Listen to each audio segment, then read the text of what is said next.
Hobo packs were originally made by travelers who were homeward bound. They're a Sherwood staple, and we don't want you to miss out this summer. We finally found the Loch Ness Monster, and I'm going to show you how to make hobo packs in the fire pit in your very own yard. My name is Can't Have the Keys to My Carson, and today I will be showing you how to make hobo packs in the comfort of your own home. If you have a fire pit at home and you're going to build a fire, you want to build a nice big fire with lots of smaller sticks so you get lots of good coals. We've wet the ground and raked it all around us, and we've got water and a fire extinguisher handy. If you don't have a fire pit at home, preheat your oven to 375 degrees. Once you have your oven preheating or your fire going, it's time to prepare your vegetables. Make sure you wash your hands. Use a knife to chop up veggies like onions and a peeler for carrots like this. Okay, now we're gonna peel the potatoes. I peeled this one already. I took all the skin off. I'm gonna do the same thing with this one. So I'm just gonna go over the potato with the peeler, get all the skin off.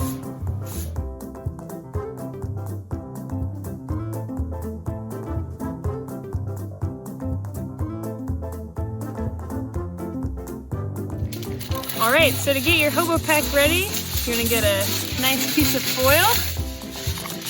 We like to use something round here in Sherwood. We usually use a water bottle like this one.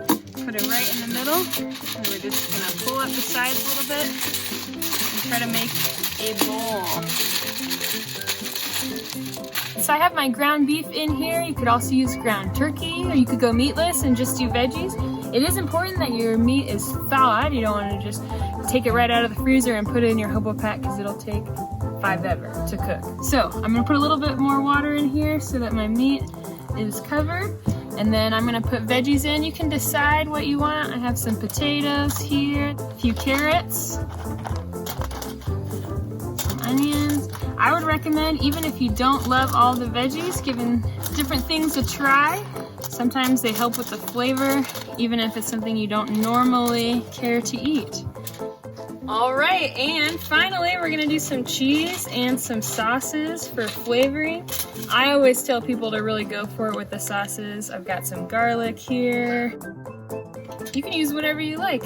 I like to mix a whole bunch of different sauces. Even if it sounds like it's gonna be a weird combination, that is the tradition with hobo packs, and it comes out all mixed up and delicious. So I've got some ketchup, barbecue sauce. I'm just using everything here. Looks like we got a little bit of ranch. So once you have everything you want in there, you're gonna fold it. You're gonna take two of the corners, like this, and you're gonna start rolling it down until you can't roll it anymore. And then take the ends, kind of twist them up, and then fold the ends in towards itself. And there you have a hobo pack. Last thing that we're gonna do, take a permanent marker and we're gonna write a number. This is a long-standing hobo pack tradition. You could start with the number 1 and count up for your family. I always go with the number 100, so I'm gonna write 100. I'm gonna write that on my hand so I know which one is mine.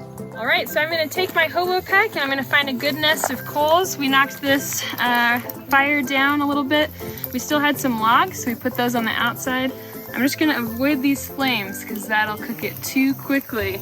So we're just gonna find a nice spot for my packs here in the coals. If you notice that they're leaking, or if they start leaking when they're cooking, you can double up the foil and it'll just cook a little bit longer. So I'm gonna take note of what time and we'll check on them in a little bit. Okay, so I have all the hobo packs on a baking sheet. We preheated the oven to 375 and it's all ready to go. So I'm gonna put these in. So it's been 20 minutes. We're gonna check on the hobo packs and see how well the meat has cooked. So the tin foil is very hot when it comes out of the oven, so be careful.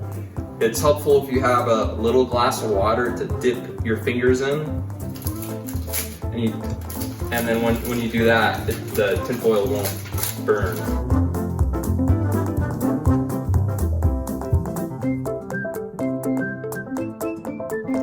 We're so glad that you joined us in Sherwood Forest to make Hobo Packs. I hope the ones that you make at home turn out delicious. Send us a photo of your Hobo Pack. You can eat it right out of the foil or on a plate or on a bowl.